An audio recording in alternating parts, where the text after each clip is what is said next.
This is NDTV and you are watching NDTV Prime.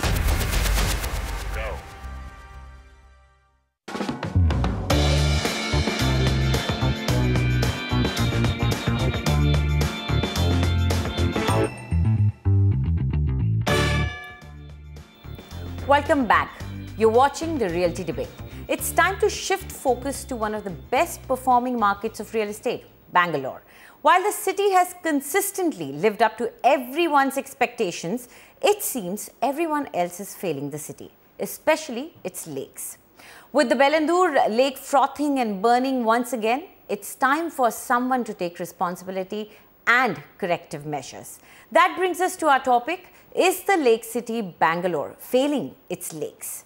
According to a study done by Indian Institute of Science and data from Environment Department of Karnataka, till 1960, there were 262 water bodies in Bangalore. Today, the figure has declined to about 81, of which 34 are recognized as live lakes.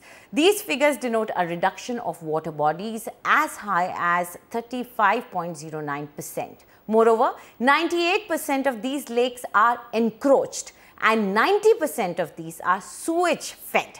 So this is the state of the lakes of the Garden City or the Lake City also. We have with us Sridhar Pabisetti, CEO of Namma Bengaluru Foundation, and also Om Ahuja, CEO Residential Brigade Group. And before we begin the discussion, just a while ago we spoke to Mahendra Jain, Additional Chief Secretary to Government Urban Development Department, and we asked him who the government thinks are the biggest culprits for polluting the lake. Well, one big reason for the polluting lakes in Bangalore is the untreated sewage. Bangalore city has grown at a very rapid pace. What was a 220 square kilometer city just a few years back has become a 800 square kilometer city. So the requirement of water and the requirement to treat the wastewater has risen significantly in a very short spell of time. So the untreated sewage is the biggest reason for the pollution of the lakes.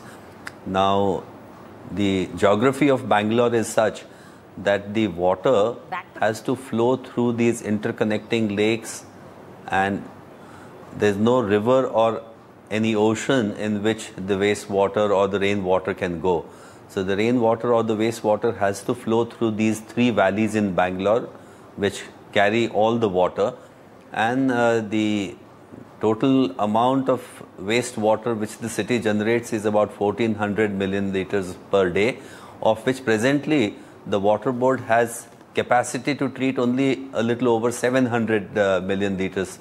So the untreated sewage is a big problem, and the Bangalore Water Supply Board has very comprehensive plans in place to make sure that all the wastewater that the city generates is treated through the sewage treatment plants by 2020. But what are your biggest challenges in cleaning up the lake? Because if we talk about the recent NGT order of Bengaluru lake, the government has appealed again and has sought more time, saying that the lake can't be cleaned up in the time given by NGT. No, all the agencies are trying their best to comply with the directives of the NGT, and we have been meeting regularly to monitor their progress. So insofar as the cleaning of the municipal solid waste from the lake and from the buffer zone, that has been completed. The de-weeding of the Bengaluru lake is going on in full swing. Almost every day we are removing 200 tons of weed from Bengaluru lake. The Pollution Control Board has taken action to close down all the industries which were releasing any form of effluent, whether treated or untreated. And as per the directives of the NGT, the Joint Inspection Team is going to all these industrial units, testing the quality of their effluent. And if any industry is found to be violating the permissible norms, then those industries will not be allowed to reopen again. So on most of the directives, we are complying, and all the agencies are working harmoniously to comply with the directives of the NGT. There are certain issues, like as far in terms of the time that is given to take up one-time cleaning of the lake. We may need some more time there, or on certain directives we may need some clarifications, for which we will approach the NGT in the next hearing. But otherwise, all the agencies are trying their best to comply with the directives of the NGT. But what is the long-term action plan? Is there any? Yes, we have. Right now, the de-weeding itself will take about 4 to 6 months, because the quantum of weeds which are estimated in Bengaluru Lake alone is more than 15,000 tons.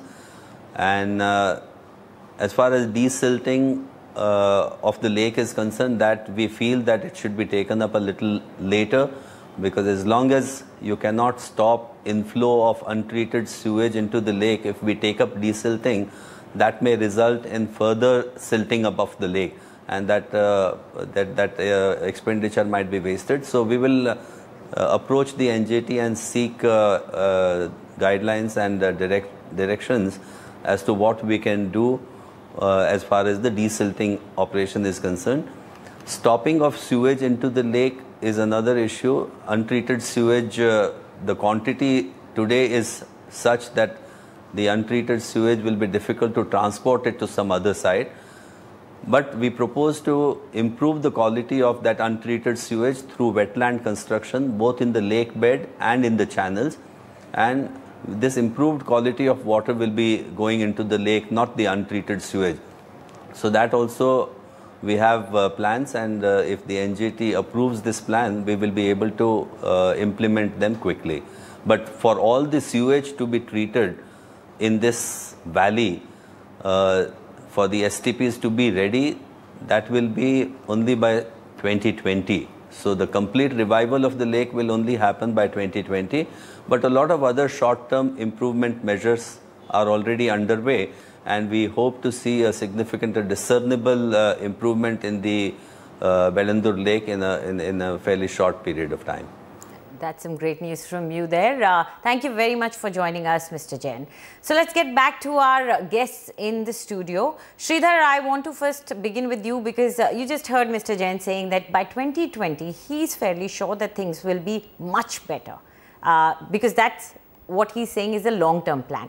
Do you feel so? When you look at the lakes in Bangalore, do you get that positive sense? I don't really think so, and let me kind of phase it out into 3 different segments. The first thing is saying that the pace of action is extremely slow. The first thing the government should have done is to put forth a 4-week or a 1-month plan and say what are the goals that they are going to achieve and how are they going to achieve. Unfortunately, we have seen none of them. It's only been running from one task to another task. We don't even know where we will get by the end of 1 month. So that's point number 1. Point number 2, all the measures that the Additional Chief Secretary outlined were part of the expert committee report that was tabled and accepted by government over 7 months ago. And no action had begun, only a rap from the National Green Tribunal made them to act. So while we have been saying the same things from Nama Bengaluru Foundation, we have been on the expert committee, we have told the same things, unfortunately the action has been very, very shortcoming. Now let's go back and analyze the problem. This is a decade-old problem. The 250 square kilometers to 800 square kilometers happened over a decade ago. What were we waiting? Why have we been granting permissions left, right and center without even provisioning for the necessary adequate infrastructure that's required? And let me also add today that we don't know as to how much of Bengaluru Lake is encroached. If you look at it, even early this week, there were 2 fires in the Bengaluru Lake. And why did it happen? Because there is no fencing around the lake. Any lake restoration program, the first thing to be done is to remove encroachments and fence the lake. So there are no basic safeguards that are out there. Absolutely. Let's look at the second issue. It's not the sewage that's the biggest problem. It's the encroachment. If you look at the quantum of encroachment of lakes in Bangalore, you will be astonished. Why is this encroachment happening? Lakes after lakes which are... It's because the government has left the building. It's unfortunate to say this, but the vested interests are running this. The real estate sharks, the land mafia and the builder mafia have ruined the city of Bengaluru. If you look at it, with the coming monsoon, we don't know which part of Bangalore will get marooned because of which Rajakalve being encroached by which agency and which builder. That has been the real devastation that has happened to the city of Bengaluru. Okay, let's bring in the developer community also here. We have Om Ahuja with us. In my opinion, it sort of works against the developer community as well if you try to, because if you go to Bangalore, you actually realize that most projects over there actually advertise the fact that they are on a lake shore or this lake is close by in the vicinity. So don't you feel that actually developer community gets harmed if the lakes are harmed? You're absolutely right, Anjali. I think at the end of the day, the city can only grow when you have all the elements contributing and participating along with it. You cannot have one community or one developer or maybe one set of businessmen doing well. I think it's very important that as a city, all the elements are participating in the growth of it. When it comes to lakes specifically, as you said, most corporate responsible developers, frankly, will basically look at the growth of the lake or the growth of the city. For example, as a developer, we complete 30 years being in business. So last year we took an initiative of one lake called Sitaram Palya Lake in EPIP zone of Whitefield. We did the investment of basically rejuvenating the lake. So it's not that basically one set of developers or maybe one set of businessmen are actually exploiting the whole situation. Yes, I agree with Sridhar that we need to have an overall master plan. We need to have a clarity. City is growing, the jobs are coming. Companies are opening more and more offices here. What is that the game plan needs to be there for next 6 months, 1 year, 5 years? Yes, that's something which we all have to sit together and ensure there are timelines are mentioned and timelines are agreed upon. So I really wanted to know because, if someone is going out to buy a house in Bangalore, how much does a lake play a role in a decision making? Like if I want to buy a house, do people actually consider the fact, okay, this is close to lake, and does it factor in? Anjali, there is always a charm for a sea view and a lake view. I'm not saying that, there is nobody saying that, there's something which is in the real estate industry, you always have that extra edge of saying that my apartment overlooks a lake. And that apartment which is overlooking the lake, the buyer always would like to see a lake which is having birds in it, having greenery, having nice view about it. He doesn't want to see something which is coming out of it is a smell. So I think there is a very clear sense that people are very particular about lake view, or maybe it's a sea view in some other parts of the country. When it comes to lake view, they want a clean, clear lake. They don't want to see something which is froth coming out of it. Absolutely. Sridhar, we just read out a few numbers, and out of 81, only 35, I guess that's the number we read out, 35 live lakes. So what does that mean, live lake? What exactly does it mean for the community and the city? I think as far as the city is concerned, they should go back to the number of 262 lakes. Lakes are a very well protected commons in our constitution, and it's very important we understand this. Lakes are not something that the government of the day can give away to anybody else. This belongs to the citizens of the country, and the government is only the custodian of this. And it's very important we understand this distinction. And hence, today all those Lakeview apartments who are inside the lake actually have a very bleak future. It's very important we understand where the whole issue of commons come. The commons came much before we had our independence. The commons came much before we had the foreign kings. They came at the level where society was getting formed, and they said these are common places that belong to all equally and not exclusively. It belongs to all of us. And given that context, all the 262 lakes in the Bangalore vicinity still continue to be lakes, and the constitution will always uphold that right. So having said that, now where are the citizens' movement in this? Actually, we from Namma Bengaluru Foundation are bringing together all the lake groups that are there in the city. You will be surprised of how large this lake activists and lake community groups are. We are bringing all of them this Saturday to Town Hall to come together and share a resolution. And let me give you a sense of what's happening there. The lakes, having said to be belonging to all, From 262, we have documented evidence of 208 lakes with their total surface area as per the revenue records. And this is what will be protected by all the citizens of Bengaluru coming together, whether the government likes it or not, or whether the real estate lobby likes it or not. This is the battle to recover all the 262 lakes. And let's understand, why do we need to recover? There are two things. One, polluted lakes. Today the polluted lakes are... Sridhar, I'm sorry I'm interjecting here, but you know, aren't you just aiming too high? Shouldn't we start a little small? Do you think 262 lakes, can you get them back?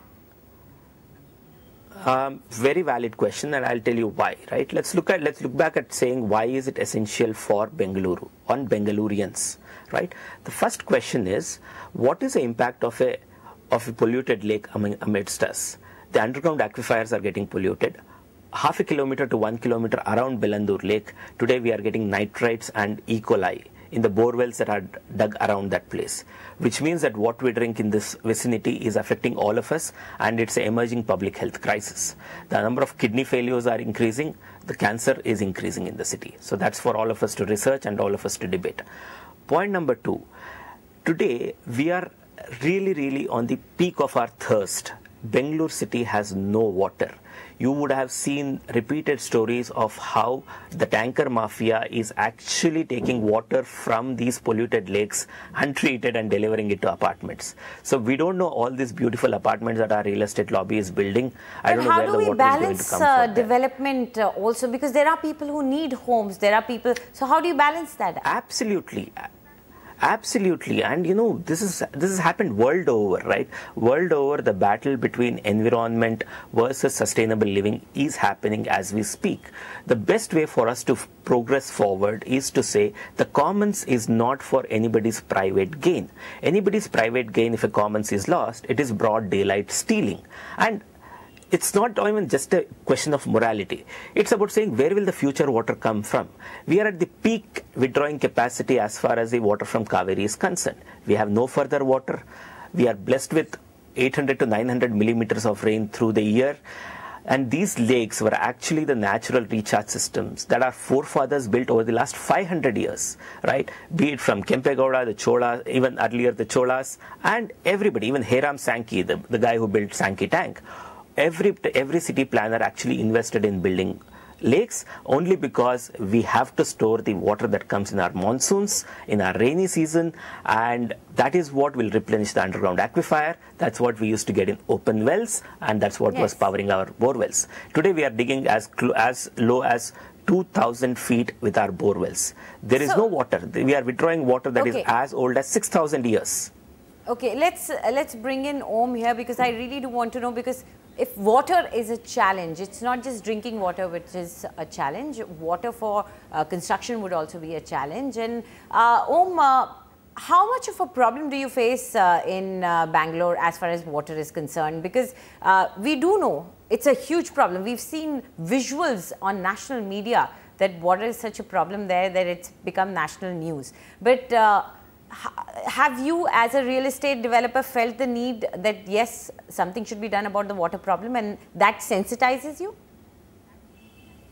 100%. I think whatever Sridhar said is absolutely something which is concerning every Bangalorean at this point of time. I would not say that it is only concerning few specific groups, but everybody in Bangalore is worried about water situation.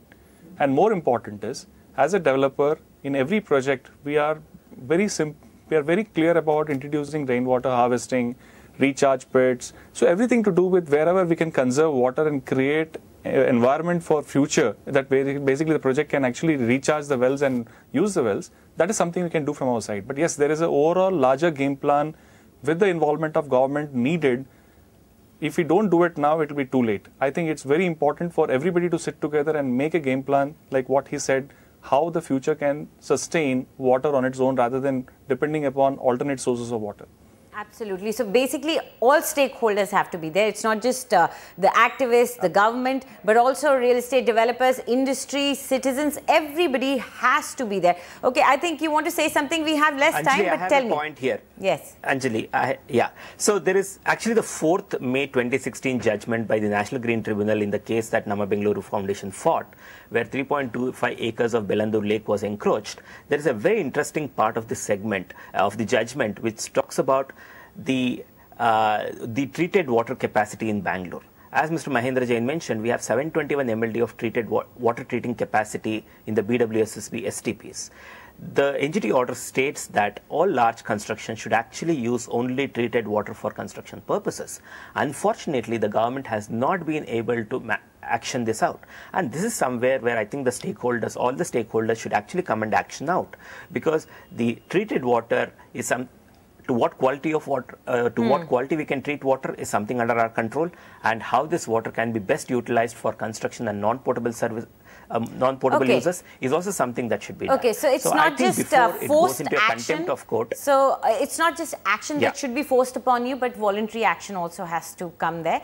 Anyway, thank you so much for joining us in this debate, gentlemen.